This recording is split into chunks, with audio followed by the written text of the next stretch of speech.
the definition that I ended up using in the book was that it's the struggle to continue against a mounting desire to stop.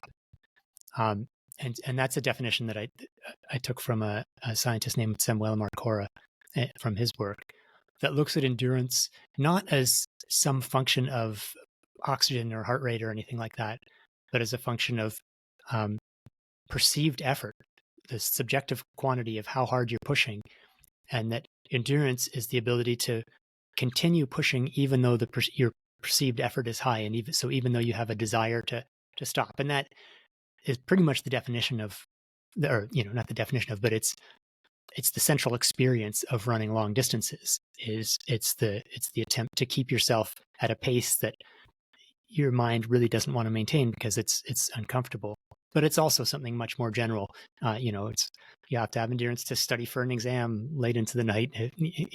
When you're tired and bored and frustrated. So it becomes and I guess what's interesting is if you start with the definition of endurance that is focused on like VO2 max or whatever, then that has nothing to do with these other situations in life that might require endurance. But if you start with a definition that's focused on your perception of effort, that what really matters is how hard something feels, then that is generalizable to other areas of life.